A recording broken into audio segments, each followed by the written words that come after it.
শেষ শেষ।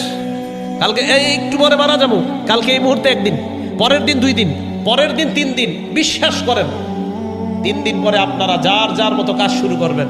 4 দিনের দিন আরিফ বিন হাবিবের জন্য কিছু একটা করা দরকার, আচ্ছা 7 দিনের দিন ভুলে গেছেন। 1 মাস পরে সবাই সবার মতো, 1 বছর পরে কিসের কে আরিফ বিন হাবিব, কোথায় কে সে কি, সব শেষ। ওয়াতাতাযাক্কারুল মাউতা ওয়াল বিলা, তুমি মরে যাইবা, মরার পর পচে যাইবা, ওটা নিয়ে ভাবো। এটাই তো সত্যি কথা। আমি আপনি মারা যাওয়ার পর আমার সন্তানাদি, আমার আত্মীয় স্বজন আমাদেরকে দাফন করে দিবেন। দাফন করে দেওয়ার পর একটু বলবে এই সেই, সে ভালো ছিল, সেই ছিল, সেই ছিল। 2 দিন 3 দিন, আস্তে আস্তে সবাই সবার মতো চলবে। আপনার বাড়ি গাড়ি সব রয়ে গেল। এটা নিয়ে ভাবেন যে আমি যা কামাই করেছি, যা উপার্জন করেছি, সব রয়ে গেল, আমি কবরে চলে গেলাম।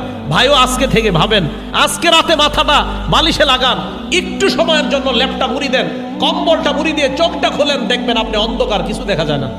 চোখ খোলেন, ল্যাপ মুড়ি দিয়ে, কাঁথা মুড়ি দিয়ে চোখ খোলেন, লাইট অফ, দেখবেন কিছু দেখা যায় না। তখন ভাববেন, আচ্ছা আমার লাশটা কবরে রাখলো কামরাঙ্গীরচরের জনগণ, রাখার পর আমার লাশের উপরে বাঁশ দিল, বাঁশ দেওয়ার উপরে আবার মাটি দিল, আচ্ছা আমি তো কিছু দেখতে পাবো না। আচ্ছা অন্ধকার, ব্যাপারটা কি? ইমানদার হলে কবর আল্লাহ আলোকিত বানায় দিল। ভাই কথাগুলো ভাবেন।